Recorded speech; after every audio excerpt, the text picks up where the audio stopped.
주님께서 여러분과 함께 또한 사제의 영과 함께 요한이 전한 거룩한 복음입니다. 주님 영광 받으소서. 위에서 오시는 분은 모든 것 위에 계신다. 땅에서 난 사람은 땅에 속하고 땅에 속한 것을 말하는데 하늘에서 오시는 분은 모든 것 위에 계신다. 그분께서는 친히 보고 들으신 것을 증언하신다. 그러나 아무도 그분의 증언을 받아들이지 않는다. 그분의 증언을 받아들이는 사람은 하느님께서 참되심을 확증한 것이다. 하느님께서 보내신 분께서는 하느님의 말씀을 하신다. 하느님께서 한량없이 성령을 주시기 때문이다. 아버지께서는 아드님을 사랑하시고 모든 것을 그분 손에 내주셨다. 아드님을 믿는 이는 영원한 생명을 얻는다. 그러나 아드님께 순종하지 않는 자는 생명을 보지 못할 뿐만 아니라 하느님의 진노가 그 사람 위에 머무르게 된다. 주님의 말씀입니다. 그리스도님 참미합니다.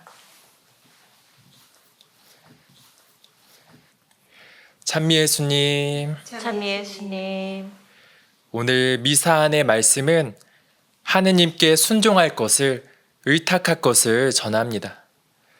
이 순종이라는 단어 그 자체만을 봤을 때 사실 긍정적으로 보이지는 않습니다. 사전적 의미만 봐도 순순히 따라라, 저항하지 말고 복종해라 라는 뜻을 가지고 있습니다. 그런데 루카복음 17장을 보면 예수님께서도 이런 말씀을 하십니다. 일을 마치고 돌아온 종에게 바로 밥 차리고 시중을 들라고 해서 그 주인이 그 종에게 고마워하겠느냐? 너희도 분부를 받은 대로 다 하고 나서 저는 쓸모없는 종입니다. 해야 할 일을 하였을 뿐입니다. 하고 말하여라. 우리도 종이 주인의 시중을 드는 거 당연한 줄로 압니다. 그것이 종의 자리이기 때문입니다. 그러나 당연한 줄 알면서도 예수님의 이 말씀은 때론 매정하게 들립니다. 수고했다, 고맙다라는 말을 바라진 않아도 쓸모없는 종이라고 말해라 라고 하시니 조금 섭섭하게 들리기도 합니다. 그러나 예수님께서 우리가 진짜 종처럼 당신이 시키는 대로 명령에 복종하게 바라신 것은 아닙니다.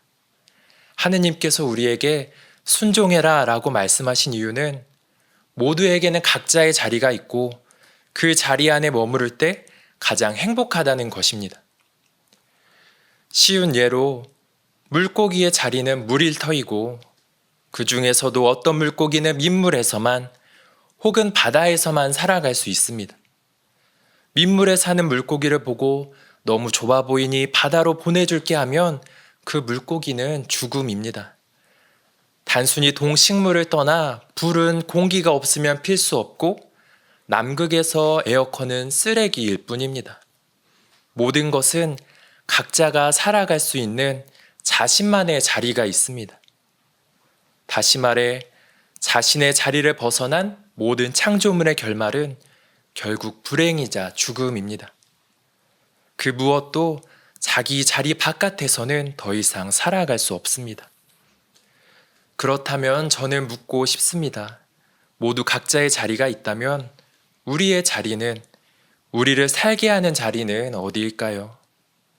우리의 자리는 바로 하느님입니다.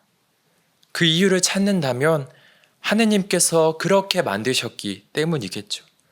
물고기가 물에서만 살 수 있듯이 우리는 하느님과 함께 할 때만 살 수 있고 생명을 얻을 수 있고 완전해질 수 있고 죽음을 이겨낼 수 있습니다. 그렇게 창조되었기 때문이죠. 앞서 말씀드린 것처럼 자리를 벗어난 창조물의 결말은 결국 죽음입니다. 때문에 우리를 살아가게 하는 우리들의 자리인 하느님을 벗어난 우리들의 결말은 결국 불행과 죽음입니다. 그래서 우리가 하느님을 결코 떠나지 않는 종처럼 살아야 하겠습니다. 그것은 하느님을 위한 것이 아니라 하느님을 돕기 위한 것이 아니라 전적으로 나의 구원, 나의 행복을 위해서입니다. 돌아온 탕자의 비유에서 큰아들은 아버지에게 이렇게 말합니다. 보십시오. 저는 여러 해 동안 종처럼 아버지를 섬기며 아버지의 명을 한 번도 어기지 않았습니다. 이러한 저에게 아버지는 친구들과 즐기라고 염소 한 마리 주신 적이 없습니다. 그러자 아버지는 큰아들에게 이렇게 말했죠. 얘야, 너는 늘 나와 함께 있고 내 것이 다 내 것이다. 우리는 이 말씀을 통해 알 수 있습니다. 아버지와 함께 있는 것이 가장 큰 행복이자 기쁨이고 그분을 떠나 있는 것이 가장 큰 불행이자 아픔이라는 것을 말입니다. 이제 주님께서 우리에게 순종해라, 쓸모없는 종입니다 하고 말하라는 그 주님의 뜻을 알겠습니다. 이 말은 하느님과 함께 할 때, 하느님 말씀을 지키며 살아갈 때 가장 행복하고 자유롭고 완전해지는 나의 신분, 나의 정체성을 깨닫게 바라시는 하느님의 뜻이겠습니다. 그리고 그것을 온몸으로 당신의 전 생애로 보여주신 것이 바로 예수님이고요. 그래서 우리는 선행을 하고 사랑을 하고 기도할 때, 그리고 모든 일을 마칠 때 늘 순종하는 자세, 저는 주님의 쓸모없는 종입니다 하고 고백하는 것이 필요하겠습니다. 오늘 하루 우리 모두가 가장 주님의 쓸모없는 종이 될 수 있기를 간절히 기도드리겠습니다. 아멘.